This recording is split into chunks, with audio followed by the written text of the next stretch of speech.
The turret rotates. 17 seconds for a full 360-degree sweep. Inside the cramped steel compartment, Sergeant Bill Thomas feels the hydraulic whine through his boots as the Westinghouse motor spins the gun onto target. July 27, 1944. 3 miles south of ériers, Normandy. His Sherman M4. A 3 rocks forward through the hedgerow, engine roaring, tracks churning French soil into mud. The gyroscope inside the turret housing spins at thousands of revolutions per minute, its precision-machined components fighting against every bump, every lurch, keeping the 75mm gun level even as the tank pitches across broken ground. 200 meters ahead, a German Panzer Mark IV emerges from behind a stone barn. Its commander makes the calculation every Wehrmacht tanker has been trained to make: stop, identify target, traverse turret, aim, fire. The sequence requires 30 seconds, perhaps 45, if the turret must swing more than 90 degrees. Standard German tank doctrine, codified in training manuals, practiced on proving grounds from Kummersdorf to Grafenwöhr. A doctrine built on the assumption that all tanks, German and Allied alike, must halt before engaging. Thomas doesn't stop. His gunner's foot hovers over the firing switch. The stabilizer keeps the gun aimed at the Panzer's flank even as the Sherman crashes through a drainage ditch at 15 miles per hour. The German crew is still traversing, still acquiring, still following the doctrine that has governed armoured warfare since the first tanks rumbled across the Somme. Thomas fires on the move. The 75mm high-explosive shell crosses the distance in under a second. It penetrates the Panzer's side armour. The German tank shudders, smoke pouring from the engine compartment. The crew bails out. The entire engagement lasted 11 seconds. What just happened contradicts everything German tank doctrine assumed about armoured combat. It shatters the technical consensus that dominated tank design across every nation since 1939. It represents a technological capability the Germans could not copy, would not believe possible, and faced with increasing frequency as American armour pushed deeper into France.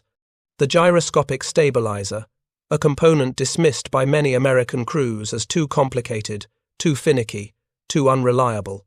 The same system that German engineers examined in captured Shermans and concluded was impossible to reproduce with their industrial capabilities.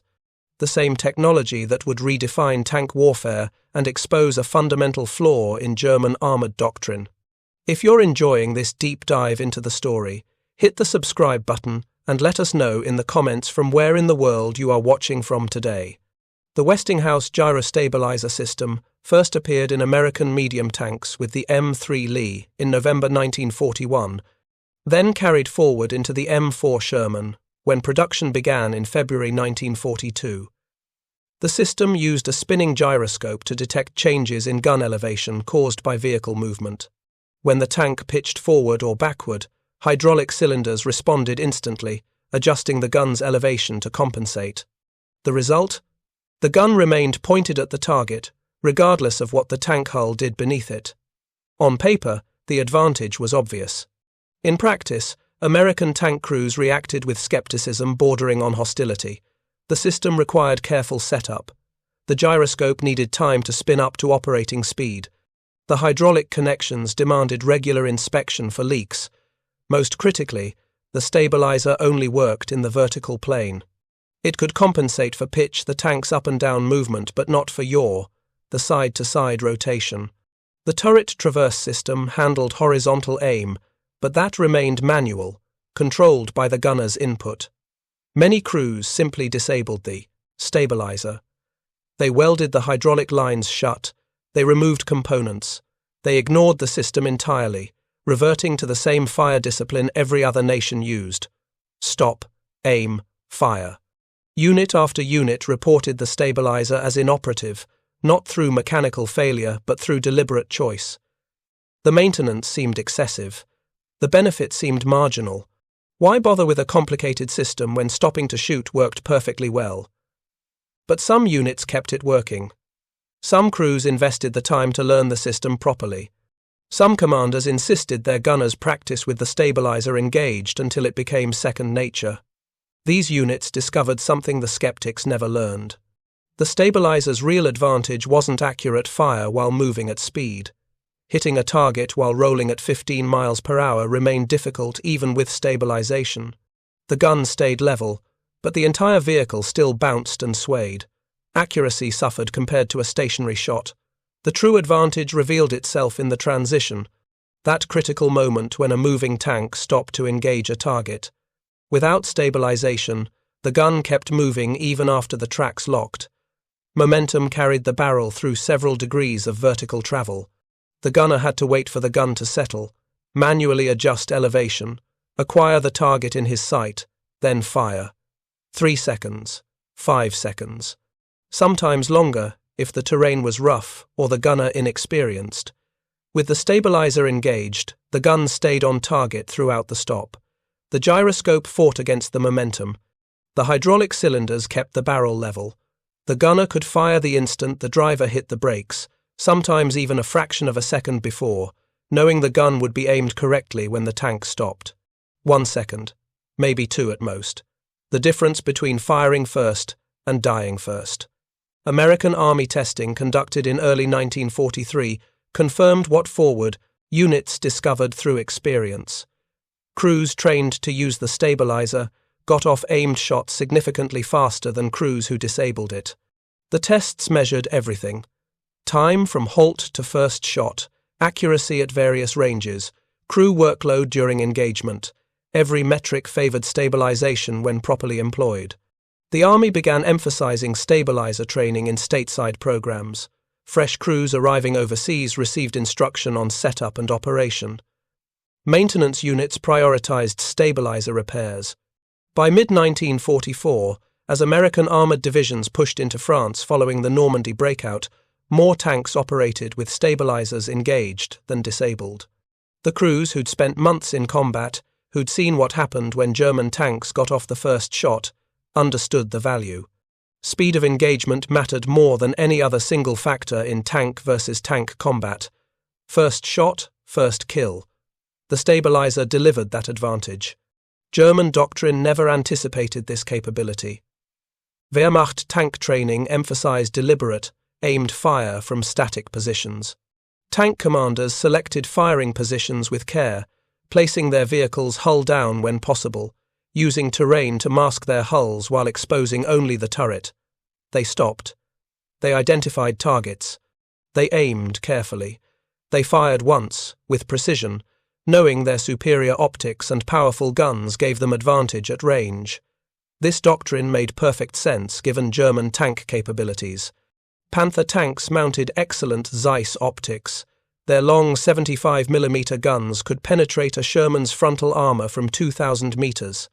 Their own frontal armor could defeat most Allied shots beyond 1,000 meters.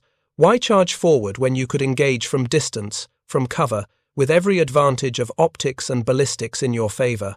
The doctrine assumed the enemy would follow similar procedures. Stop, acquire target, fire. The side that spotted first, aimed, better, fired more accurately would win.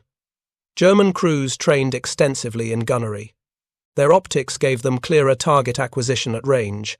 Their guns hit harder. On paper, every engagement should favor the Panthers and Tigers, but American tankers didn't play by those rules. They didn't stop and aim carefully from 2,000 meters. They closed distance aggressively. They used speed and maneuver. They kept moving even during engagement sequences. By the time German gunners acquired targets, American Shermans were already firing, already maneuvering, already executing tactics that German doctrine never addressed because German tanks couldn't perform them. Consider a typical engagement in the hedgerow country of Normandy. A Panther occupies an overwatch position behind a stone wall, hull down, presenting only its heavily armored turret front. The commander spots 3 Shermans advancing up a farm road 500 meters distant. Perfect engagement geometry. The Panther crew follows standard procedures. The gunner acquires the lead Sherman in his telescopic sight. The range is measured. Elevation is set. The gun fires. The first shot penetrates the Sherman's frontal glacis. The tank brews up. The crew bails out. The Panther's turret traverse begins rotating to acquire the second Sherman. The traverse requires 15 to 20 seconds for 90 degrees. Manual backup traverse is even slower, taking more than a minute for the same movement. But the hydraulic system is working. The turret rotates. The gunner searches for the second tank through his optic. Except the second Sherman isn't where it should be. It's not advancing up the road in formation. It's off the road entirely, crashing through the hedgerow 30 meters to the left. The engine is screaming, tracks are churning. The Sherman is moving at maximum speed across broken ground, closing the distance, presenting a moving target that's hard to track through the Panther's gun sight. And it's shooting. The 75mm gun fires even as the Sherman bounces through the field. The first round misses, sailing high. The second shot hits the stone wall, showering the Panther with fragments but causing no damage. The third shot, fired as the Sherman lurches through a shell crater, strikes the Panther's turret side. The armor holds, but the impact stuns the crew inside. The Panther commander orders the gunner to track the moving Sherman. The turret swings, trying to lead the target. But now the third Sherman is in motion too, flanking right, also firing on the move. Shells are impacting around the Panther. Most miss, but some hit. The Panther's commander makes the calculation every German tanker learned to dread. He's stationary. His traverse is slow. He faces multiple targets moving at speed, all firing, all closing distance. His optical advantage is meaningless at 300 meters. His armor advantage is compromised against flanking shots. The Panther fires at the second Sherman. The shot connects, penetrating the turret. But the third Sherman is now at point-blank range, less than 200 meters, firing directly into the Panther's side as it races past. The armor-piercing round penetrates. The Panther's ammunition cooks off. The crew escapes through the hatches as flames engulf the fighting compartment. If you find this story engaging, please take a moment to subscribe and enable notifications. It helps us continue producing in-depth content like this. This pattern repeated across northwestern Europe throughout the summer and fall of 1944. American tanks faced German armor that was superior in nearly every technical specification. Thicker armor, more powerful guns, better optics, more accurate fire at range. Yet, American units consistently achieved favorable kill ratios, not through superior equipment but through superior tactics enabled by stabilization technology. The numbers tell the story. The U.S. 2nd Armored Division's experience in Normandy during Operation Cobra provides detailed documentation. From July 25 through July 31, 1944, the division encountered German armor, including Panthers and Mark IVs, in dozens of engagements. American tankers reported getting off first shots in approximately 70% of encounters where both tanks detected each other simultaneously. The stabilizer was the decisive factor. Consider the engagement geometry. At ranges beyond 1,000 meters, German tanks held every advantage. Their optics were superior. Their guns could penetrate Sherman armor while remaining invulnerable themselves. American tactics therefore emphasized closing distance rapidly, denying the Germans their range advantage. Speed and maneuver replaced standoff gunnery. The stabilizer made this possible. An M4 Sherman could advance at 15 miles per hour across broken ground while keeping its gun roughly on target through stabilization. Not accurate enough to hit reliably at that speed, but close enough that when the driver slammed the brakes, the gun was already aimed. The gunner made tiny corrections. A tap on the traverse control, a fraction of a degree in elevation. Then fire. Total time from halt to shot, 1 to 2 seconds. A Panther had to stop completely, settle, acquire target through optics, traverse onto target, confirm range, adjust elevation, then fire. Total time, 10 to 15 seconds if everything went smoothly. Longer if the target was moving or partially concealed. Even longer if the turret had to traverse more than 45 degrees. 15 seconds is an eternity in armored combat. In those 15 seconds, an American tanker could fire 3 rounds. Maybe 4 if the loader was fast and the ammunition was positioned correctly. The Sherman's rate of fire was 15 to 20 rounds per minute when the crew was experienced. The Panther managed 4 to 6 rounds per. Minute. Even the famous Tiger I, with its powerful 88mm gun, could only sustain 4 to 6 rounds per minute.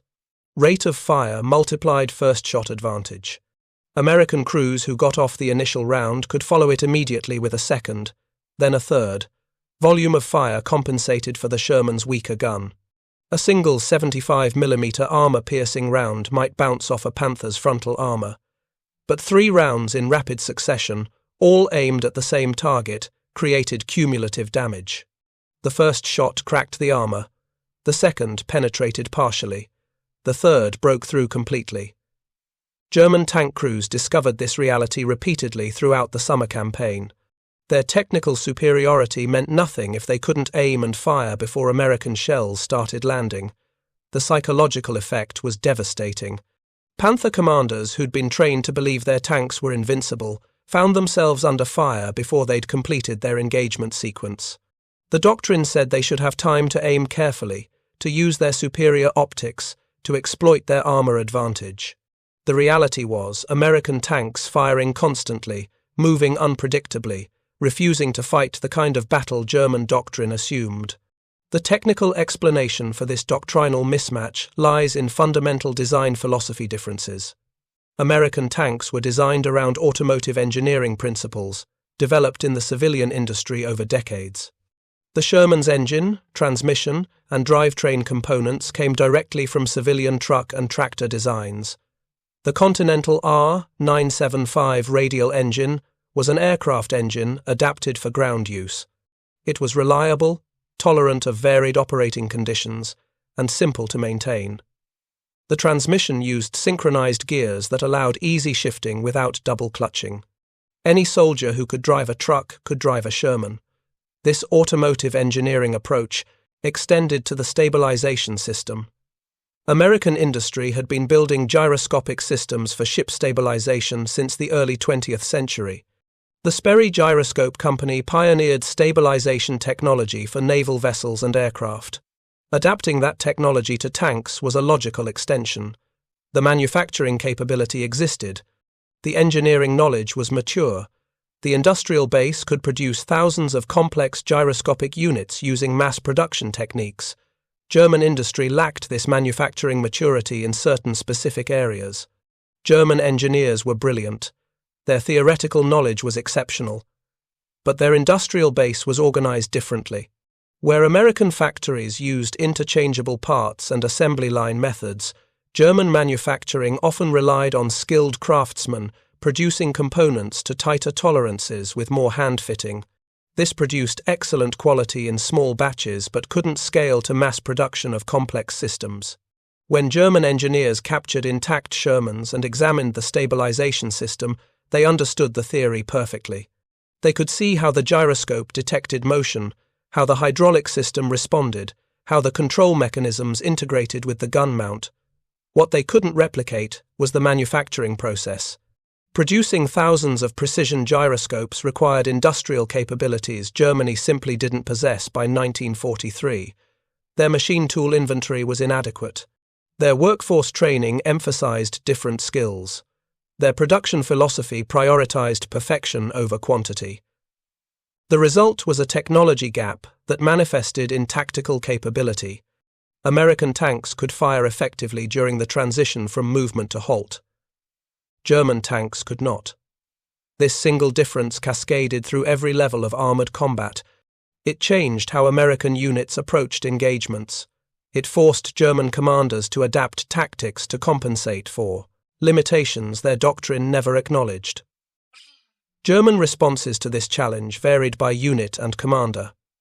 Some panzer leaders recognized the problem early and adapted. They avoided close-range engagements where American fire superiority negated German armor advantages. They selected firing positions that allowed long-range engagement where optical superiority mattered. They used terrain aggressively, positioning tanks to cover multiple approach routes, creating crossfires that forced American armor to advance under fire from multiple directions. These adaptations worked when terrain permitted and when German units maintained cohesion, but the broader strategic situation made such defensive perfection impossible to sustain. American air superiority forced German armor to move primarily at night or under heavy concealment. This disrupted formation integrity. Units became separated. Communication between elements degraded.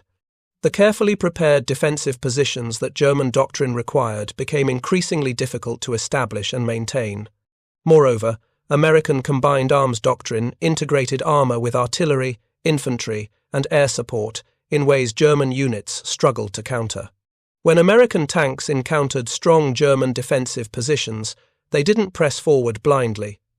They called for artillery fire. They requested airstrikes. They used infantry to identify enemy positions, while tanks provided suppressive fire.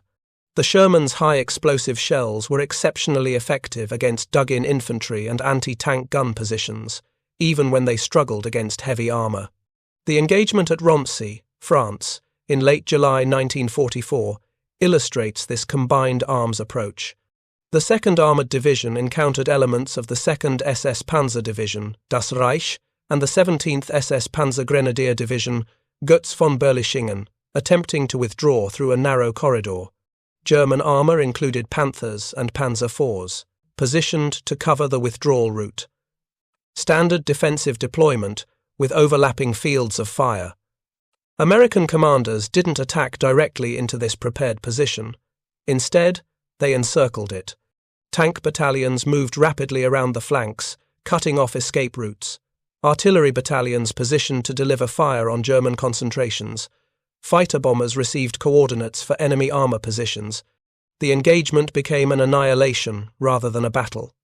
When American tanks did engage directly, they used fire and movement tactics that exploited the stabilizer advantage.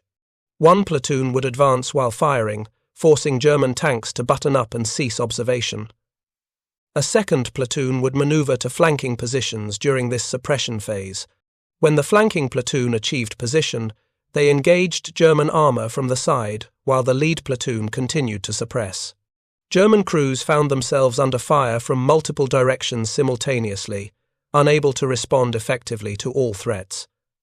The 2nd SS Panzer Division lost most of its armoured equipment in this engagement. Dozens of Panthers and Panzer IVs were destroyed or abandoned.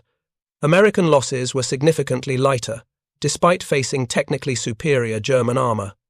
The difference wasn't in vehicle quality. It was in tactical integration and the ability to maintain effective fire while manoeuvring. German after-action reports from this period reflect growing concern about American tactical evolution. Wehrmacht intelligence officers noted that American tank crews were becoming more aggressive, more willing to close to short range where German armor advantages diminished. They noted the speed of American engagement sequences, the volume of fire American tanks could deliver, the difficulty of maintaining aimed fire against targets that shot while moving. Some reports attributed this to crew training improvements. Others suggested American tankers were simply becoming more experienced, learning from early defeats to develop effective countermeasures. Few reports identified the stabilization system as the key enabling technology, perhaps because German doctrine simply didn't conceive of firing while in motion as a viable tactic. It wasn't part of their mental model of armored combat. This doctrinal blindness extended to tank design philosophy. When German engineers developed the Panther in response to the Soviet 34, they prioritized armor protection, gun performance, and mobility. The Panther could move quickly when it wasn't breaking down. Its gun could penetrate any Allied tank at extreme range. Its frontal armor was nearly impervious to most Allied anti-tank weapons. These specifications looked impressive on paper, but the Panther's fire control system was entirely manual. The gunner aimed through a telescopic sight connected directly to the gun. When the tank moved, the gun bounced with the suspension. There was no stabilization of any kind. German doctrine didn't require it because German tanks were supposed to fire from stationary positions. The doctrine shaped the design, which in turn constrained tactical options. The Tiger tanks suffered the same limitation. Despite their fearsome reputation, their 88mm guns, their massive armor protection, Tigers could only shoot accurately when stationary. Their optical sights were excellent, among the best in the world. Their guns were powerful enough to penetrate any Allied tank from the front. but engaging moving targets while themselves in motion was essentially impossible. Soviet tanks faced similar constraints. The 34, widely regarded as one of the war's best tank designs, lacked any stabilization system. Soviet doctrine emphasized mass assault, overwhelming enemy positions through sheer numbers and aggressive maneuver. Soviet tanks advanced rapidly, closed to short range, then engaged from relatively static positions. The lack of stabilization wasn't a problem because Soviet tactics didn't require shooting on the move. British tanks also lacked stabilization in most models, though British doctrine placed even greater emphasis on static defensive fire than German practice. British tank units often adopted hull-down positions and engaged at long range, using superior optics to acquire targets at distance. The 17-pounder gun mounted on Sherman Fireflies could penetrate a Panther from the front at reasonable combat ranges, but only when fired from a stationary position. Only American tanks had stabilization as a standard feature across nearly all models. Only American doctrine developed tactics specifically exploiting this capability. The combination of technology and tactical innovation created advantages that multiplied across every engagement level. Individual tank versus tank duels favored the Americans because they could fire first. Platoon-level engagements favored the Americans because they could maneuver while maintaining suppressive fire. Company and battalion operations favored the Americans because they could rapidly concentrate force at decisive points, while German units struggled to respond to threats from multiple directions. The cumulative effect transformed what should have been a defensive advantage for German armor into a losing proposition. German tanks were better protected, better armed, theoretically superior in every measurable specification. Yet they consistently lost engagements against numerically superior but technically inferior American armor. The stabilizer wasn't the only factor. American numerical superiority, air supremacy, and logistics sustainability all contributed, but it was the tactical enabler that made aggressive American doctrine effective. German commanders recognized this by autumn 1944. Intelligence reports noted the need for improved fire control systems. Engineering studies examined the possibility of adding stabilization to future tank designs. But by this point, German industrial capacity was collapsing under sustained Allied bombing. Raw material shortages constrained production. Skilled labor was increasingly unavailable as conscription pulled workers into military service. The technical capacity to develop stabilization systems existed, but the industrial capacity to produce them at scale did not. Even if Germany had possessed the manufacturing capability, implementing stabilization in existing tank designs would have required extensive redesign. The Panther and Tiger were optimized for their existing fire control systems. Adding gyroscopic stabilization would require modifying the turret structure, the gun mount, the hydraulic systems, and the crew stations. Such modifications couldn't happen during wartime production. New designs, incorporating stabilization from the ground up, would take years to develop and deploy. By contrast, American tank development continued to refine and improve stabilization technology. The second-generation system installed in late production Shermans was simpler to maintain, more reliable, and easier for crews to operate. Army training programs emphasized proper use. Maintenance units prioritized keeping stabilizers operational. The technology that many crews had initially rejected became standard practice. The M4A3E8 variant, which began reaching frontline units in late 1944, incorporated improved stabilization alongside better suspension and a more powerful 76mm gun. Crews who received these tanks reported significantly improved combat effectiveness. The combination of stabilization, higher rate of fire, and adequate anti-tank capability made the E8 variant the most effective American tank of the European campaign. Even these late-model Shermans weren't equal to Panthers or Tigers in direct technical comparison. The Panther's gun remained more powerful, the Tiger's armor remained thicker. But in actual combat, the American tanks consistently achieved favorable results because they could engage faster, fire more rapidly, and maneuver more aggressively while maintaining effective fire. The Battle of the Bulge in December 1944 and January 1945 provided the ultimate test of these competing approaches. German armoured spearheads, including numerous Panther and Tiger units, attacked through the Ardennes with the goal of reaching Antwerp and splitting Allied forces. Initial German advances achieved surprise and local superiority. American units found themselves fighting German armour under adverse conditions, winter weather, broken terrain, limited visibility. Yet even under these difficult circumstances, American tank units adapted and fought effectively. The 2nd Armoured Division, deployed to blunt the northern shoulder of the German penetration, engaged Panther and Tiger units in close-range combat through snow-covered forests and villages. American tankers used their mobility and fire-on-the-move capability to offset German armour advantages. They refused to fight the set-piece battles German doctrine expected. Instead, they ambushed German columns, attacked from multiple directions simultaneously, and maintained constant pressure even while withdrawing to better positions. The stabilizer proved particularly valuable in these chaotic engagements. When American tanks encountered German armour at close range in poor visibility, the ability to fire accurately during rapid manoeuvring often meant the difference between survival and destruction. German tanks that stopped to aim carefully became targets for multiple American tanks firing while moving. The doctrinal requirement to halt before shooting became a fatal liability in close combat. By January 1945, as the German offensive collapsed and Allied forces resumed their advance toward the Rhine, the tactical lessons had crystallized into doctrine. American armored units trained replacement crews specifically on exploitation of stabilization technology. Field manuals were updated to incorporate fire-on-the-move tactics as standard procedures. What had begun as an experimental capability possessed by a few well-trained crews became the baseline expectation for all American tank units. The transformation was visible in engagement reports from the final months of the war. In March and April 1945, as American armoured divisions raced across Germany, they encountered German tanks in circumstances that should have favoured the defence. German armour operated from prepared positions, with local terrain knowledge, often with initial detection advantage.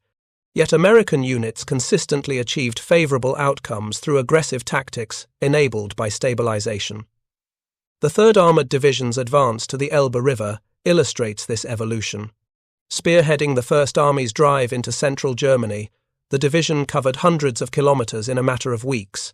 They encountered German armour repeatedly, Panthers, Tigers, and Panzer IVs attempting to delay the American advance. In nearly every engagement, American tanks got off the first effective shot despite German positional advantages. The pattern was consistent. American tanks advancing at speed would suddenly encounter German armour. Instead of stopping to return fire, American crews would maintain forward momentum while engaging. The stabilizer kept guns on target well enough for suppressive fire. German crews, following doctrine, would stop to aim carefully.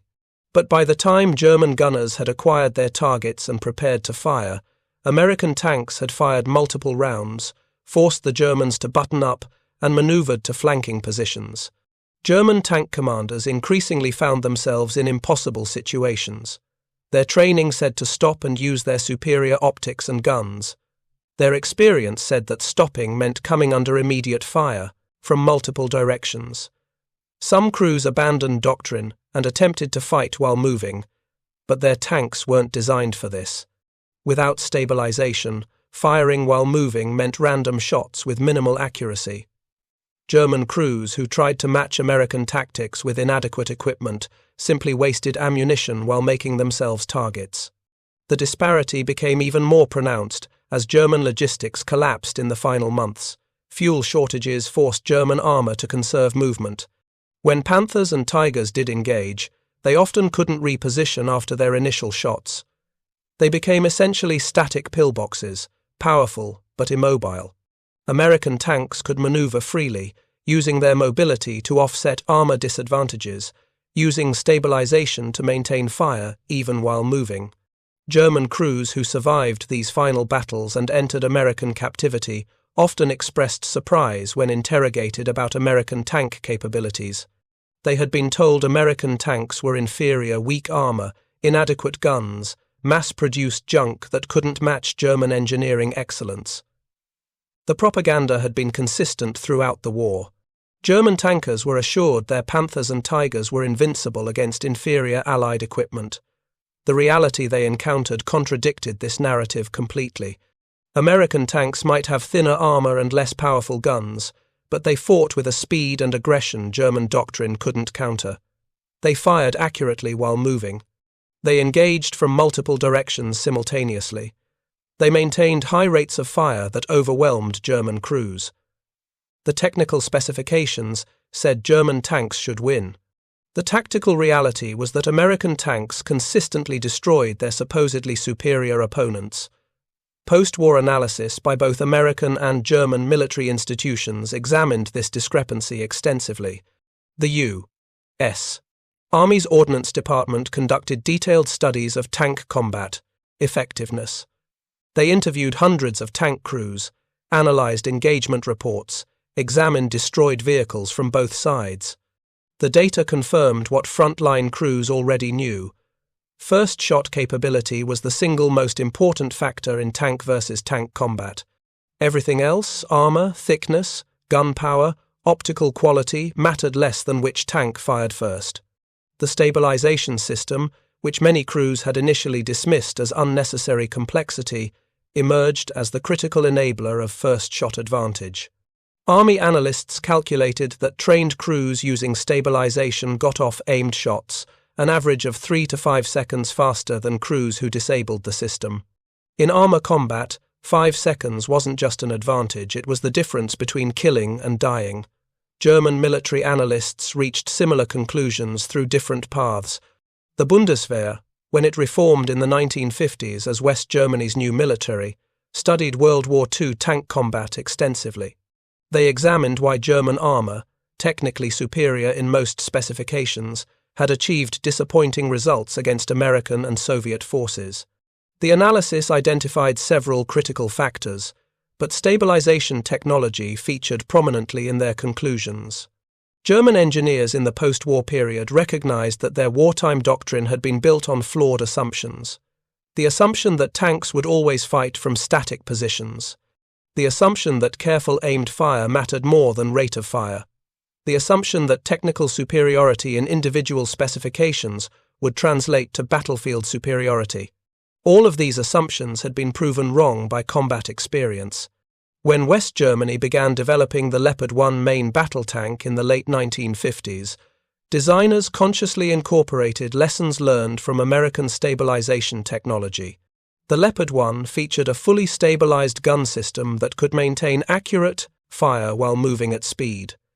It prioritized reliability and ease of maintenance over theoretical maximum performance.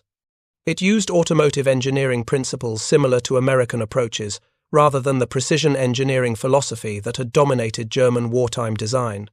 The Leopard 1 became one of the most successful tank designs of the Cold War era, serving with numerous armies for decades. Its success vindicated the design philosophy that American tank engineers had pioneered with the Sherman. Good enough specifications, combined with excellent reliability and practical enablers like stabilization, produced better combat effectiveness than superior specifications married to complexity and unreliability. The Soviet Union followed a similar developmental path, though they arrived at stabilization later than either the Americans or post-war Germans.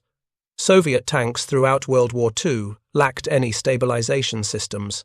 The 34, for all its revolutionary qualities, fought using doctrine similar to German practice: close quickly, stop, fire, move again.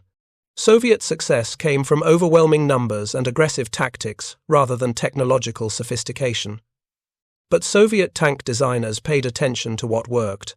By the early 1950s, they began incorporating stabilization systems into their tank designs. The T-54A variant, introduced in 1954, featured a gun stabilization system specifically designed after studying American and British stabilization technology. Every subsequent Soviet tank design incorporated progressively more sophisticated stabilization systems. By the 1960s, Soviet tanks routinely featured two-axis stabilization, both elevation and traverse, allowing accurate fire on the move at speeds exceeding 30 miles per hour. The British took longer to fully embrace stabilization, despite having some of the world's best optical and fire control technology. The Centurion, Mark III, introduced in 1948, was the first production tank anywhere to feature two-axis stabilization. British engineers had recognized the value of American single-axis systems and developed improved versions with full stabilization in both elevation and traverse. This gave British tanks a temporary technological lead in the immediate post-war period.